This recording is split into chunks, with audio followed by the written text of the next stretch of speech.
Well, okay, everybody. It is 10 a.m. Here we go. I'm Tommy Lanier, Program Coordinator for the Student Parent Center here at UC Berkeley. And we are going to cover today in our newly admitted student parent welcome workshop, the history, context, and practice of filling out a cost of attendance adjustment request form, or the COAAR form. Ooh, wait, what the hell is that? I've heard about it from so many different students. I think I want to know a little bit more. You have come to the right place. Why? Student, parent, yes. Does that cost a little more than the standard budget? Probably. So have no worries, no fear. We're going to get you through this.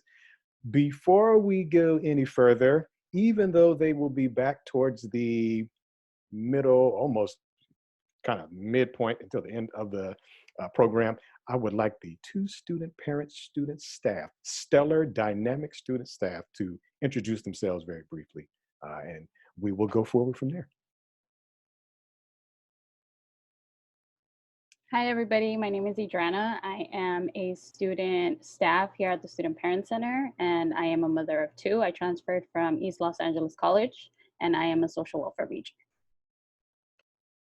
Hi, I'm Anita. I am a political science major, a senior. I actually just graduating now. I transferred from De Anza College, and I'm a mom of one 12-year-old daughter.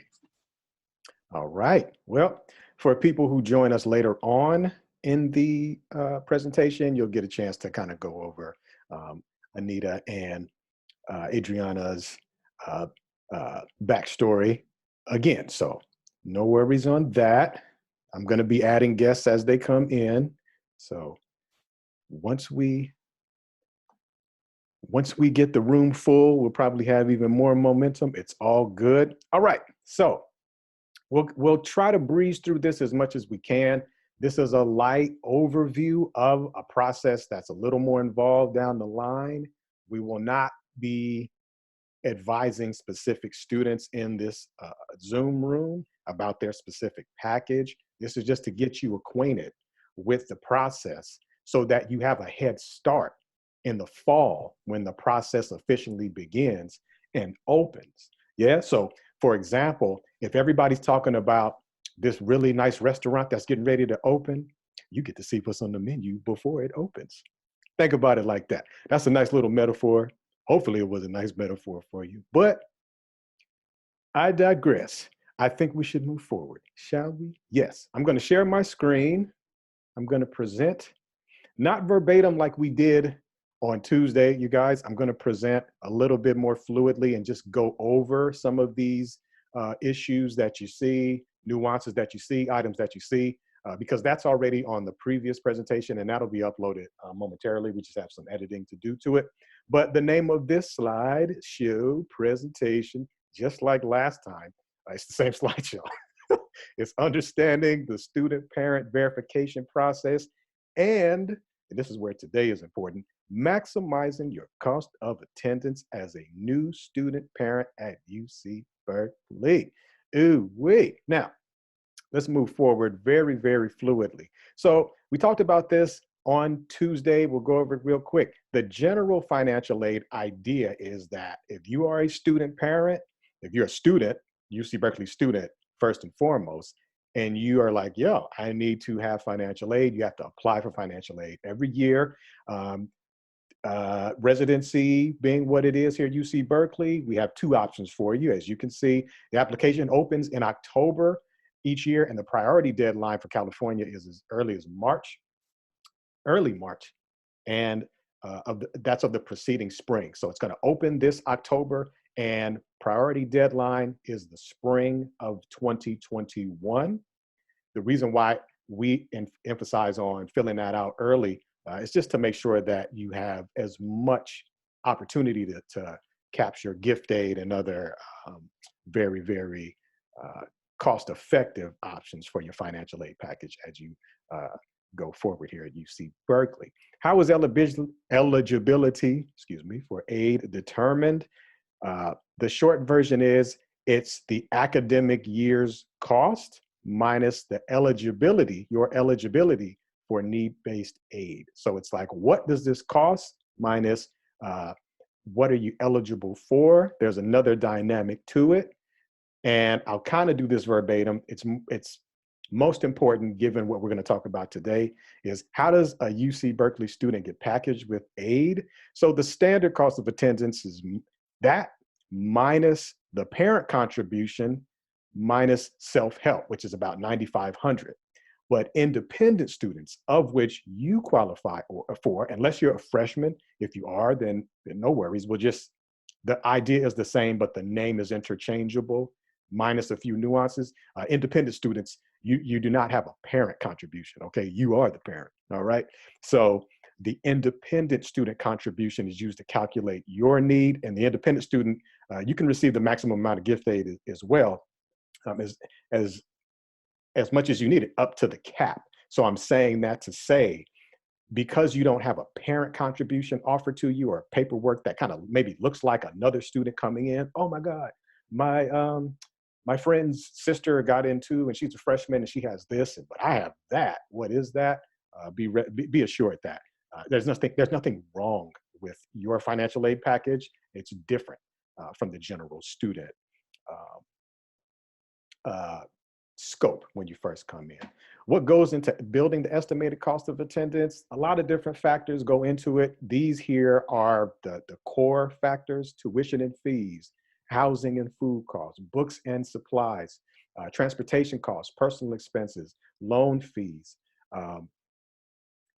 Again, a general overview, that's what we're dealing with here. There are going to be other things that will come into play as you begin your time here as a student parent at UC Berkeley. So this is not static, this is fluid.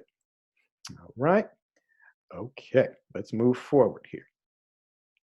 If I'm a student parent, what is the difference between the student contribution and the total income, and why does it matter? Your student contribution may be zero, which allows you to receive that maximum in need-based aid. So it's typically gift aid, subsidized loans, and or work study. You might have an outside party contributing to your financial aid experience. We advise you to contact financial aid directly when it comes to third-party assistance.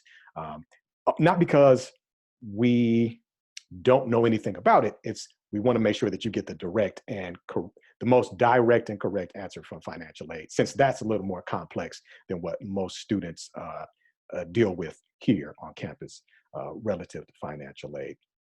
And your total income can impact what you are able to add when you complete a cost of attendance adjustment request form. So the short version is, what you can contribute is going to, in a lot of ways, determine what it is that you are given relative to the difference, okay? So if something costs $5, I can only contribute $1. There's still a cost, and what you have contributed to you from the university is going to be relative to what you can contribute as far as that $5. And I hope that that makes some type of sense. Refund tips, even though we are going to talk about this a little more at length, the idea here, as you can see, 1 through 5, is just understand, like we're trying to teach you today, the cost of attendance, financial aid, budget, disbursement, COAAR, loan, gift aid. Understand this jargon, understand the process first, understand your billing account, Cal Central, understand, even though line item number 3 says that refunds are not free money, to a certain degree, it's free and clear of charges, so it comes to you without anything kind of tacked to it. The idea, though, is when financial aid and the campus in general, Student Parent Center included, says that refunds are not free money, we're kind of speaking to items 4, 5, and 6. Refunds are not refunds, they're intended to cover your educational experience, which is, of course, number 4, educational expenses. The reason why we're having our presentation today, though, is why? Anybody guess? That's right, because you're a student and you're a parent, and you probably are thinking, well, damn, this is probably going to cost a little bit more than the general student might have to pay. And that is all right with us, okay? So number 5, I do want to speak on holistically very, very briefly, and then we're going to go straight into the cost of attendance. at length for the next few minutes.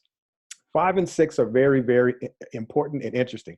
5 says, expenses incurred after you receive your refund will be your financial responsibility. Sometimes, based off of where we come from, and I said this on Tuesday, I want to say this again, that might land in a certain way, right? You know, you come into a situation where it's this big university and there are all these new acronyms and all these new people, and it can be very intimidating. And then you have an entire campus, more or less, explaining to you certain things, and it comes, well, financially, at least in the financial aid world. And this language kind of comes down the pipeline. The expenses incurred after your refund will be your financial responsibility.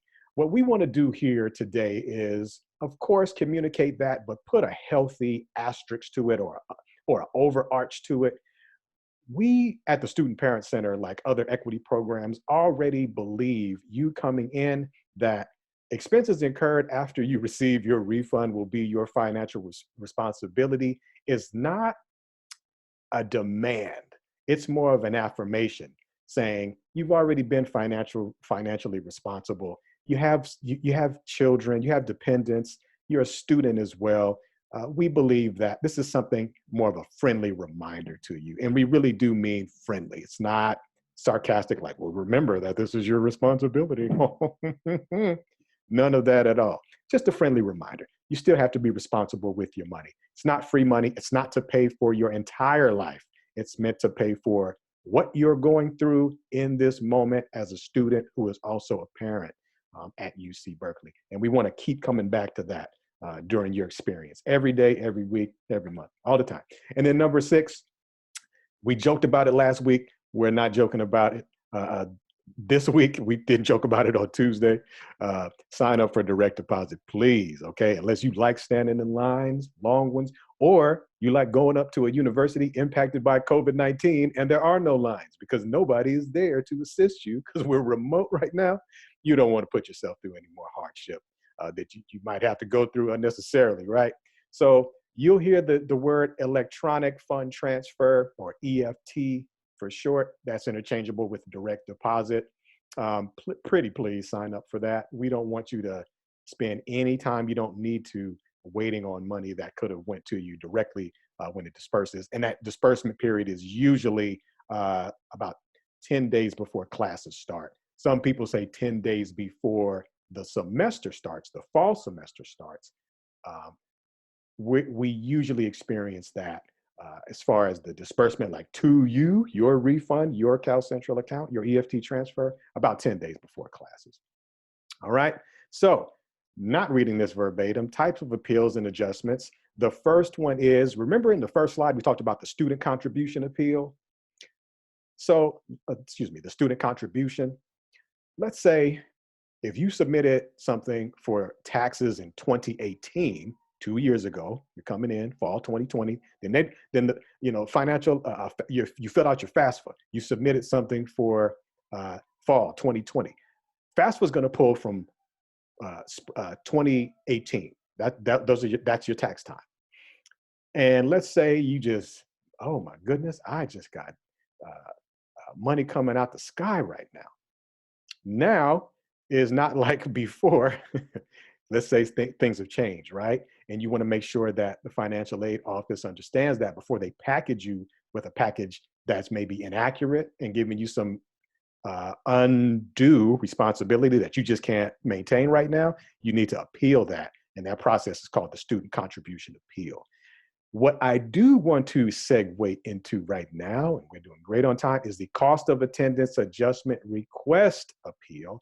And this allows students, like it says, to request more to honor what they spend, i.e. more of while they're here at UC Berkeley. All right. So at this time, I'm gonna kind of close out, give you an overview, and then we'll segue into Anita Adams, and she and I and Adriana will talk through a few instances, and then we're gonna open it up for questions, probably sooner than later, which is good. But let's proceed. The cost of attendance adjustment request form, or COAAR form for short. You hear COAAR all the time. This is the process needed to increase the amount of money or funding to your current UC Berkeley financial aid package. You'll hear budget sometimes, shorthand, talking to people at the university, funding, budget. Say, well, what's the difference? You know what I mean? Consider your financial aid package to be a wallet of some sort.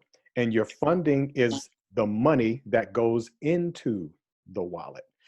So that said, you will never be given more money that can fit into your wallet unless as needed. And that's why we are segueing into the cost of attendance adjustment request form here today. So think about it like this. On Tuesday, we talked about you as a new admit and your financial aid package, and it needs to be verified before it's dispersed. It's the same context to a certain degree. When you first get admitted academically, you got to admit it. That admission is conditional upon what? You guessed it. Your GPA has to be 3.0 or above. You have to, for most transfers, you have to complete your IGETC requirements or your transferable requirements in order to be completely admitted into the university. And you get through that, and then there you go. In the fall, you're enrolling in classes. You don't necessarily dwell on it. You just know that these are some boxes I got to check. You understand that, you move forward. Same with financial aid. However, it's not academic completely. And here at the Student Parent Center, we don't turn a blind eye to the reality that this is an equity program and we're from equity populations. So we don't just want to have a one and done conversation with you. We want to make sure that you are all aware that we understand that there might be some extra feelings and thoughts when it comes to financing yourself at UC Berkeley. All right.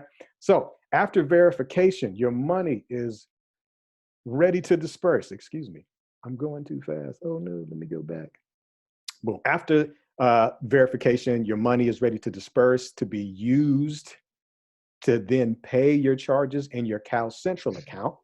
And if there's any more money left after charges, that goes to you directly to use to pay bills and other necessities during your time at UC Berkeley.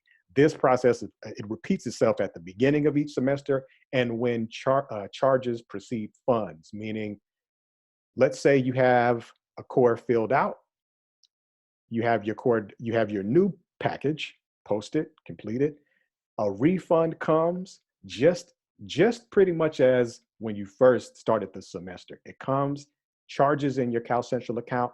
If there are any there, it'll be applied to those charges. And then after that, whatever is left over, you will receive the refund in a general sense. Right now, I don't want people to panic. Oh no, oh my goodness, what about this? What about that? We get it. But today, we just want you to understand the general idea of what we're talking about. The student parent financial need it often goes beyond the initial budget. So that is where we want to definitely open up the conversation as far as the Q&A, because we just want to hear from you. Quick list of adjustment items. We'll get into this a little bit more. There are caps on all of these items, but again, no worries. We'll talk through that as well. Student parent addendums. Even though we just went through these line items in the previous slide, really what we're trying to say here along with the slide is that there are things that you just may not be able, you say, well, I don't see that, right, on this list of items. Should I submit it? Good documentation is the key. We will get into all of that and a little bit more. No worries. I'm going to turn my microphone off.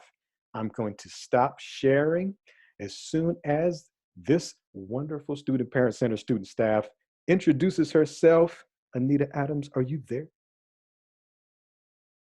Hi, everyone. So just to reintroduce myself, I'm Anita Adams. I'm a student parent ambassador here at the Student Parent Center, a senior. I specialize in financial aid and CalWorks. And that's one thing, just if you're thinking about that as well, we do CalWorks at the Student Parent Center as well. I'm a single mom of a 12-year-old daughter, and I transferred from De Anza Community College. So Tommy, if you don't mind going to the next slide. Oh, I sure don't mind going to the next slide. Thank you.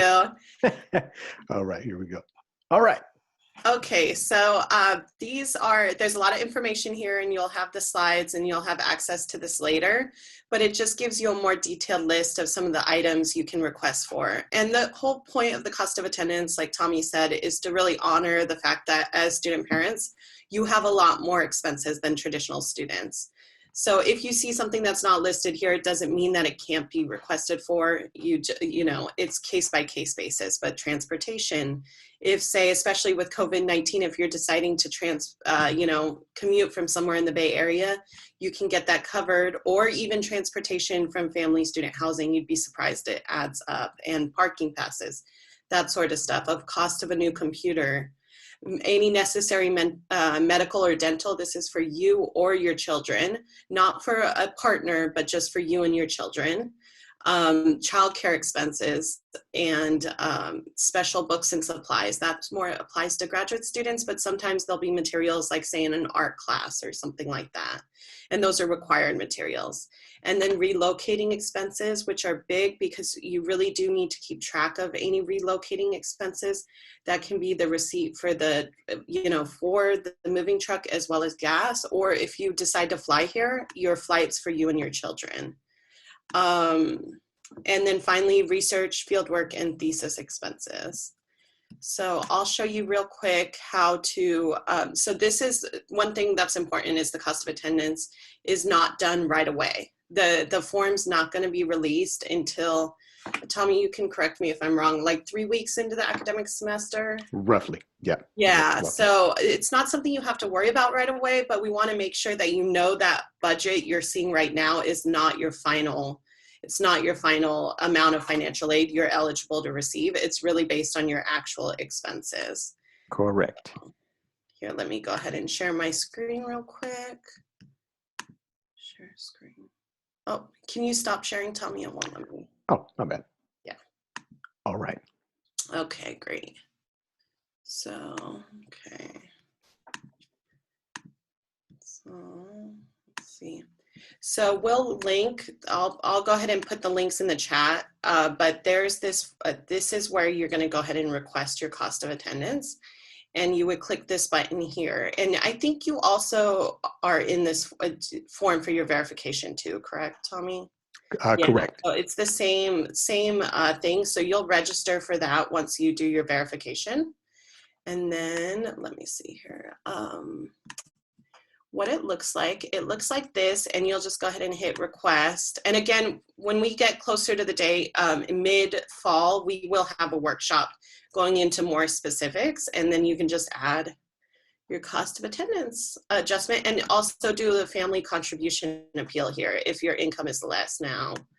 And you would just do a real quick explanation of why you need it, and then it'll ask you, similar to this form right here, what exactly you're requesting for, line by line.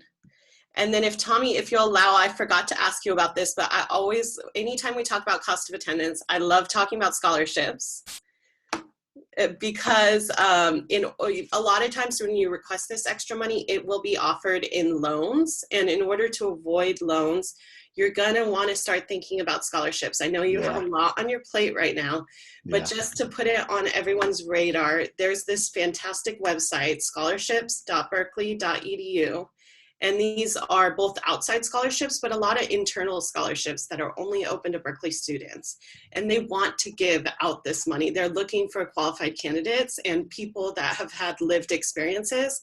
And student parents, we all come from very different backgrounds, but that experience is valued in these scholarships. And the best way to search, I found, is by deadline. Just click deadline, and you can select the month, and they already have scholarships for new transfers out that you can do right now. Okay, so let me find how I stop sharing. There we go. Excellent. Well, thank you so much, Anita. I think this is probably the ideal time to go into some questions and answers. But first, what I'd like to do is stop recording. You want to know why, everybody? It's because we want to respect your privacy.